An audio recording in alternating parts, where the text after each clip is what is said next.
luka, dendam, dan akhir yang kutentukan. Di gang sempit itu, Alia menjalani hidup dalam kemiskinan. Rumahnya kecil dan pengap, dengan dinding yang mulai retak. Ayahnya, Pak Rahmat, seorang tukang becak, dan ibunya, Bu Siti, berjualan gorengan di pinggir jalan. Alia adalah anak yang cerdas dan rajin, selalu mendapat peringkat pertama di sekolahnya. Namun, kebahagiaan itu hancur saat orang tuanya tak sanggup lagi membayar uang sekolah. Alia, "Maaf nak, kita benar-benar tidak mampu lagi," kata ibunya dengan suara bergetar. Alia menggigit bibirnya. Ia tak mau menangis, tapi hatinya perih. Yang lebih menyakitkan adalah ketika keluarga Raka pacarnya datang ke rumahnya. Di depan rumah kecilnya, Tuan dan Nyonya Pratama, orang tua Raka, berdiri angkuh. "Kami tak ingin anak kami berhubungan dengan orang miskin seperti kalian," kata Tuan Pratama. Lalu, dengan penuh penghinaan, ia mengeluarkan segepok uang dan melemparkannya ke tanah di depan ayah Alia. "Ambil ini dan anggap sebagai bayaran untuk menjauh dari keluarga kami," lanjutnya. Bu Siti menggenggam tangan suaminya yang bergetar menahan amarah. Alia menatap mereka dengan mata berapi-api. Tapi ia tahu, ia tak bisa melawan. Tak hanya itu, beberapa hari kemudian, preman-preman suruhan keluarga Pratama datang. Mereka mengobrak-abrik dagangan gorengan Bu Siti, menghancurkan gerobaknya. "Kalian harus pergi dari sini. Tanah ini akan kami beli," bentak salah satu preman. Rumah kecil mereka terancam digusur. Alia melihat ibunya menangis, ayahnya terduduk lemas, dan dirinya sendiri tak bisa berbuat apa-apa. Di tengah kehancuran itu, Raka datang, tapi bukannya membela Alia. Ia hanya berkata lirih, "Maaf Alia, aku tidak bisa melawan orang tuaku. Kehilangan sekolah, kehilangan cinta, kehilangan tempat tinggal." Alia merasa dunianya runtuh. Ia tak lagi semangat bekerja, tak mau makan, dan akhirnya jatuh sakit. Tubuhnya lemah, wajahnya pucat, dan matanya kehilangan cahaya. Ia hanya terbaring di kamar sempit yang atapnya bocor. "Alia, bangun, nak, jangan begini." Namun, Alia hanya menatap kosong ke langit-langit. Hingga suatu hari, seorang temannya bernama Rian datang menemuinya. Rian adalah teman bermain Alia yang rumahnya tak jauh dari rumah Alia. "Lo mau nyerah gini aja? Lo pikir lo kalah? Jangan bikin orang yang udah nyakitin lo menang." "Alia," kata Rian dengan nada keras. Alia hanya terdiam, tapi kata-kata Rian perlahan meresap ke dalam pikirannya. Hari demi hari, Rian selalu ada. Ia yang membawakan makanan, mengantar Alia ke rumah sakit, dan menghiburnya dengan lelucon-lelucon konyolnya. "Alia, lo tahu nggak, orang kuat bukan yang nggak pernah jatuh, tapi yang bisa bangkit setelah jatuh," kata Rian. Perlahan, Alia mulai bangkit. Ia bekerja sebagai driver ojek online, lalu mengajar les anak-anak. Di waktu lainnya, ia pun berjualan gorengan di pasar membantu ibunya. Ia sadar, hidupnya belum berakhir. Alia mulai kuliah kelas malam dengan hasil jerih payahnya sendiri. Siang ia bekerja, malam ia belajar. Lelah, tentu, tapi ia tidak mau menyerah. Lama-kelamaan, ia mulai merintis usaha kecil-kecilan di bidang kuliner. Dari hanya satu gerobak kaki lima, bisnisnya berkembang menjadi warung makan, lalu restoran besar. Sampai suatu hari, ia mendapat kesempatan mengambil alih saham bisnis keluarga Pratama yang sedang mengalami kesulitan keuangan dan terancam bangkrut.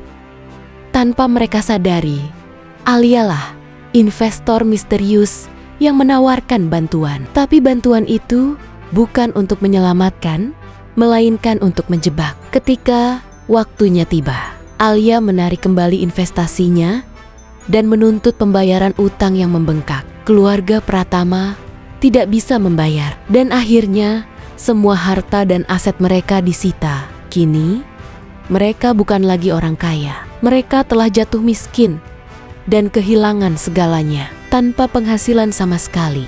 Di depan gedung perusahaan, Tuan dan Nyonya Pratama berlutut di hadapan Alia. "Alia, maafkan kami, tolong beri kami kesempatan," pinta mereka. Alia tersenyum dingin, mengingat bagaimana mereka dulu melempar uang ke keluarganya. "Dulu kalian mengusir kami dari rumah kami.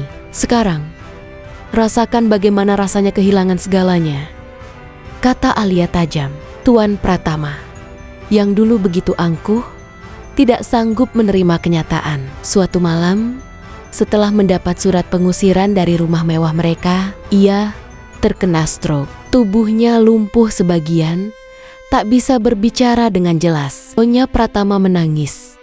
Dulu mereka kaya dan berkuasa. Kini mereka bahkan tak punya uang untuk berobat. Raka, yang kini jatuh miskin, menemui Alia. "Alia, aku menyesal. Aku mencintaimu.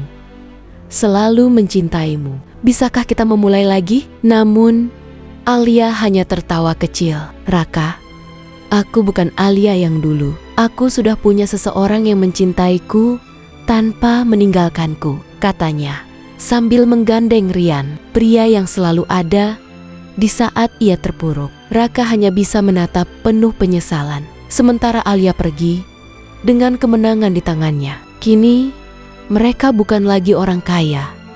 Mereka jatuh miskin, kehilangan segalanya, tanpa penghasilan sama sekali. Sementara itu, Raka mencoba mencari pekerjaan. Namun, satu demi satu perusahaan menolaknya. Tanpa keterampilan, tanpa ijazah, ia tak bisa bersaing. Dulu ia terlalu dimanjakan, tak pernah serius belajar. Hari itu, keluarga Alia bersiap menghadiri acara lamaran Alia dan Rian. Mereka naik mobil, melewati lampu merah di pusat kota. Tiba-tiba, di antara para pengamen jalanan, mereka melihat seorang pria lusuh dengan gitar tua, pakaian kotor, seperti tidak makan berhari-hari. Itu Raka. Tak jauh dari sana, di trotoar, Tuan dan Nyonya Pratama terduduk lemas.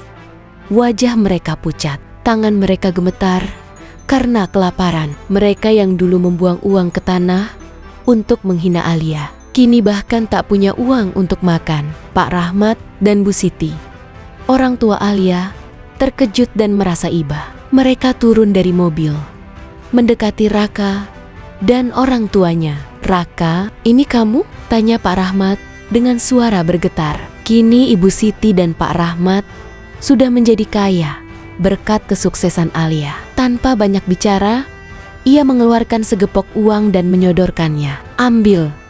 Ini bukan untuk balas dendam, tapi untuk menyelamatkan kalian," katanya lirih. Tuan dan Nyonya Pratama menangis terseduh-seduh. "Maafkan kami.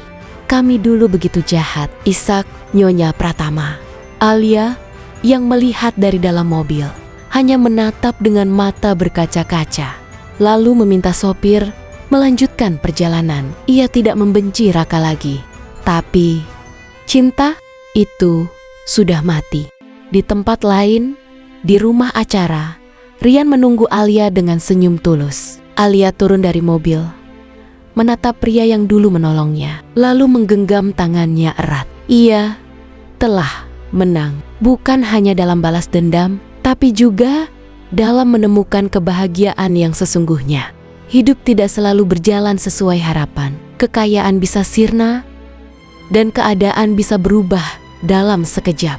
Namun, ketulusan dan perjuanganlah yang menentukan siapa kita sebenarnya. Kisah Alia dan Raka mengajarkan bahwa harga diri bukan diukur dari harta, tapi dari hati yang tetap teguh dalam badai kehidupan. Terima kasih sudah menonton. Jangan lupa like, komen, dan subscribe untuk kisah inspiratif lainnya. Sampai jumpa di video berikutnya.